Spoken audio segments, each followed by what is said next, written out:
Hello, it's me, Robin, with Simple Food, Simple Life. Guess what? Today I'm going to make sauerkraut. Now, Sunday is St. Patrick's Day, and I thought just in honor of St. Patrick's Day, I would show you how to make some homemade sauerkraut.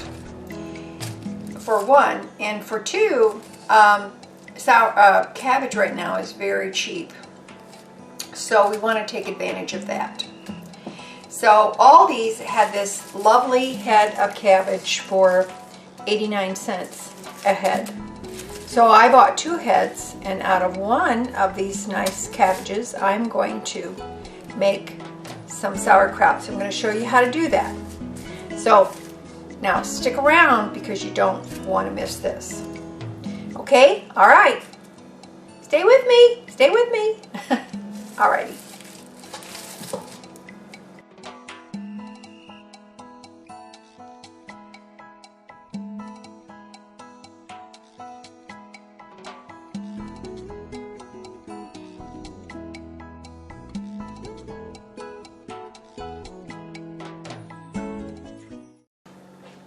Alrighty then. Several months ago, I don't remember exactly when it was, I made I demonstrated how to make country ribs and sauerkraut. And I said back then that I would try to make a video on how to make your own homemade sauerkraut. So, and I had a couple of requests for that, so that's what I'm going to do now. That's where this came from. Plus the fact that it's very cheap right now. Okay, first thing we're going to do is we're going to clean up our cabbage. And I'm just simply going to take my knife and I'm going to just try to get my core out. And you know, this is pretty hard, so I think what I'm going to do is I'm going to do it like this. Make life easier. I have found this, that when you have a difficult task or something seems a little hard and difficult, just break it down. That's just the easiest way to do it. So here you see we have a core here. Now the core, that's pretty hard, so we're not going to put that in our sauerkraut. We're going to cut that out. And also, on the outside of our cabbage, there are these cabbage leaves that look less than great. So we are not going to use those either. And what I will do is, I will just probably get rid of those. Okay, so let's take a look at we want to take a look at our cabbage. We want to make sure that we get off, you know, all the brown parts or whatever. We don't want those parts in our sauerkraut. Okay, let's cut those out. That looks pretty good. And get rid of these because we don't want them. And then we're going to just cut out this core here because we aren't going to use that for our kraut. You can use the core for other things, and you can shred that core and put it in your coleslaw, but we're not going to use it in our kraut today. So, now I'm simply going to cut this again. Now remember, so far I'm just working with half the cabbage, but I'm going to try to use all this cabbage. And then I'm just going to take my large knife and I'm going to slice this way. And the reason I'm doing it this way is because this is what I want. I want shreds. But honestly, I really don't want to have to work too hard at it. I've got my big bowl here, and I'm going to, as I cut each section, I'm going to put it in the big bowl. Now then, try to slice this as thin as you can. It just makes for a better sauerkraut. I mean, in my opinion, it does. So, what's the procedure here? We're going to shred this up, and then we are going to once it's all cut nicely, we're going to put some salt on it. We're going to toss it in some salt, and so that this actually, the cabbage releases its water. That's what we want to do. Now, if some of these aren't small enough for you, then just cut them up.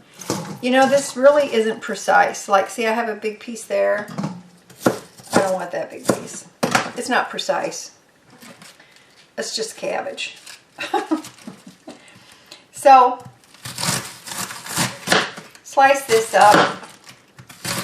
Like I said, you can do it like that, or you can make it smaller if you want to. Actually, you can actually cut it any way you want. But I like for my sauerkraut to look sauerkraut-like. Does that make sense to you? I want it to look like sauerkraut normally looks. So I'm going to use that. And I'm just going to run my knife through here again, just to make sure they're kind of small. Now, what this is going to do, I'll show you how I do it. There's any number of ways that you can make sauerkraut, and I am not an expert.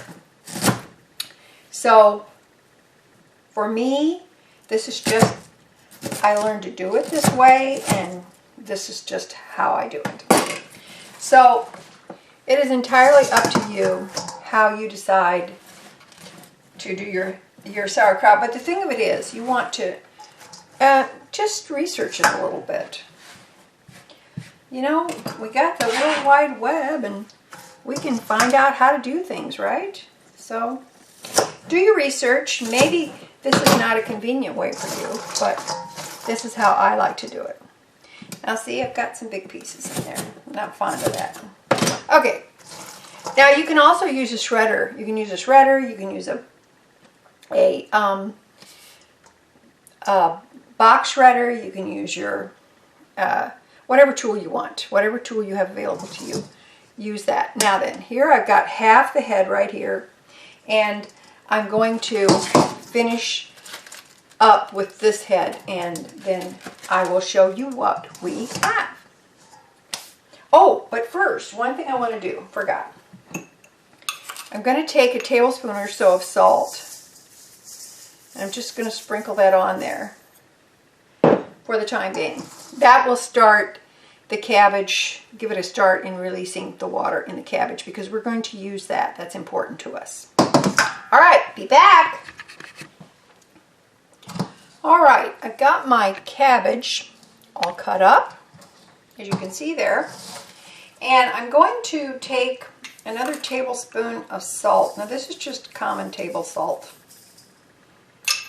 I guess you can use whatever salt you want. I just always use common table salt. And I did put a little more salt on, kind of between the layers. So we're looking at maybe 2 or 3 tablespoons of salt. And the salt is going to help draw the water out of the cabbage, like I said before. So let me toss the salt around in here. And then I'm going to attempt to weight this down, because I'm going to have to let this sit. This has to sit for about, I would say, I don't know, a couple of hours. Long enough to get the water out of it, because the salty water is what we're going to use for our brine, because we need brine to help ferment our cabbage, and what better brine to use than the natural water from the cabbage, right? Right. Okay, so there's the cabbage, and you can see this is reduced some, and it's going to reduce even more. Trust me on this, it will. Let me see what I can use. Let's try this. Let's try to weight it down. I wonder if my other plate will be too big. Let's check this out and see. Oh, that's too big. Let's get this one. I have a round bowl and a square plate. Or, yeah, square plate. How do you think that's going to work? Okay, so I need something to weight it down. So I've got a heavy bowl here. This is pretty heavy. And I have another bowl that's slightly heavy. Let's see how this will work for me. You know what? I think I'm going to use this, and I'm going to use another one and make it heavy. Okay? There we go. So, this is going to sit for about a couple of hours until it's reduced in size and until it is all water has come out of it and come to the surface. So it's going to shrink up quite a little bit. Okay, off we go. We'll be back and then I'll show you what we got. What do you think so far? It's so difficult, but I think you can do it. Okay? All right, be back. All right, now this cabbage has been in this bowl for an hour, and remember we salted it and put a little weight on there. It's sunk down quite a bit, hasn't it? So let's see what we have. This has been there for an hour. Now can you see the water that's come out in that? That's what we're looking for. But I'm going to let this set for another hour. Actually, I put my timer on because I wanted to show you what it looked like after an hour. I'm going to set my timer for another hour. I'm going to put the weight back on, and I'm going to give this a toss and just press it down with my hands. I'm going to put the weight back on, and then we're going to come back in an hour, and then we're going to pack this and get it ready for fermentation. Okie dokie? Aren't you excited? Okay, listen, be sure to like, subscribe, and share because other people need to know how to do this stuff too, you know. Okay, I'll be back. Okay, I'm back. Now this is actually set with a weight on it for approximately, I'm going to say, an hour and a half, because I think I've actually got all the water out of it that I can get. And I want you to see how much this cabbage has shrunk. And don't forget that salt helps drain the water out of it, because that's pretty important. How much salt you use is up to you. Normally, I would make more. I would use at least a couple of heads of cabbage, but for demonstration purposes, I'm just using the one. I may end up adding the other head of cabbage in. I don't know. It's neither here nor there. So, this is what I want to show you. This is how I do it. I take the insert from my small crock pot. This is the crock from my small crock pot. And this is what I use to ferment my sauerkraut. And all I do is I just remove that from my crock pot. I'm not going to use the crock pot at all. I'm just using the insert. And I'm going to pack my cabbage into the crock. And you can see that I could probably go ahead and use the other head of cabbage if I want to. But I just think for demonstration purposes, I'm just going to do this. Okay? All right. Now, you can see there, see how that is? I could go with another head of cabbage in there. But I'm going to press this down just like that.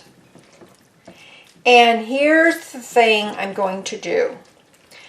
Because this has to be weighted down while it is fermenting, I'm going to add a plastic bag.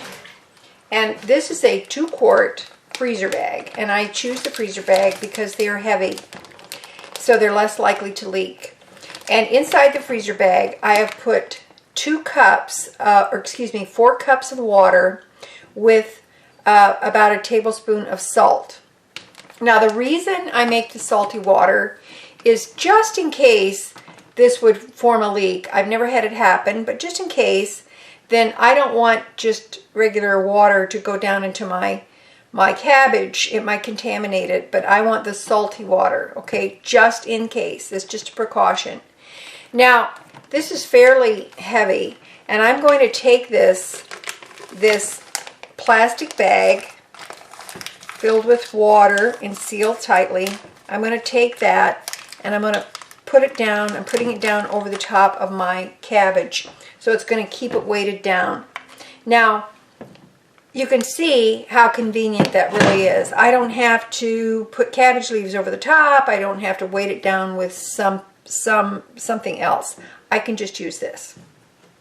And then I'm going to take my crock pot lid. It goes to the crock pot, and I'm going to put it on there. Now, I keep mine down in the basement to ferment, and I'm keeping it for approximately 2 weeks. And I'm going to put a towel over this. I'll just set it on a shelf or counter in a fairly cool spot, and I'm going to put a towel over the top of it and then just let it go. And honestly, that's all I do. So in 2 weeks, we'll come back and I will show you what we have. I think you are going to be very pleased. Okay? All right. We'll be back in 2 weeks. Okay? All right. See you then. It's not that long, really. Okay. Back in 2 weeks.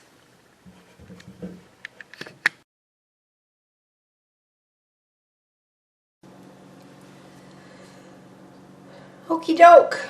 It's been 2 weeks. Believe it or not, it has been 2 weeks since I prepared the cabbage to turn it into sauerkraut. Now, this has been sitting down in my basement, and because the lid is clear, I've had this towel over it the entire time it's been down there. And I just put it in a cool area in my basement, and I did check it a couple of times, but I did want it to go the full 2 weeks. So we're going to look at it and we're going to see what we have, okay? All right. And if you don't believe me about the 2 weeks, look here. I put a label on there on the lid so that I would know that I made it on 3/15, the Ides of March. And today is 3/30, and so now we're going to look at it. So here we go. Are you excited? I'm excited. All right. So let's see what we got here. It smells krauty. It smells very krauty. So let's see what we got. Now I'm going to take this off the top. Now remember, we just did one head of cabbage. Let's see if I can get this over the sink without too much going on here. So here we go. Let's come in closer. You can take a closer look. Now, it smells like sauerkraut. It feels like sauerkraut. It's, you know how sauerkraut kind of has that, it's not really rubbery, but it's a little coarse. Well, that's what it feels like too. So let me give this a stir. Stir it up. See how much liquid is on this kraut? See that? There we go. Now, you can see how much that one head of cabbage has shrunk down. I probably could have put 2 in here for certain and maybe actually pushed it to 3 heads of cabbage, which were approximately that size. But I just did this for some demonstration purposes and for the goodness purposes of it, because I love homemade kraut. So, let's taste it. It's very kraut. It is just kraut. That's all there is to it. It smells good. Now, it should not smell rank. It shouldn't smell musty or moldy or anything like that. It should smell like a fermented kraut. And you know what? If you don't know what sauerkraut smells like, then get yourself a small container of sauerkraut and taste it and smell it, and then you'll know what it's like before you make your homemade kraut. So let's see what it tastes like. Hear it crunch? Oh, very, very good. Awesome. Now then, it is a tad on the salty side, but I would probably use a little less salt next time, but it's perfectly good, perfectly acceptable. It's delicious, really. It really is. It is so, so good. Now, let's look at what it looks like here. See how it's shredded? It smells really good. Now, what I'm going to do is, see there? I'm going to put this, store this in a jar, like a quart jar in the refrigerator. Excuse me, I have to have another bite. Oh, that's really good. So I'm going to store this in the refrigerator in a glass jar. And because I want to get the good out of those probiotic qualities of my kraut, okay? That's the important thing. That's one thing that fermented foods do for you, such as sauerkraut and yogurt. It gives you good probiotics,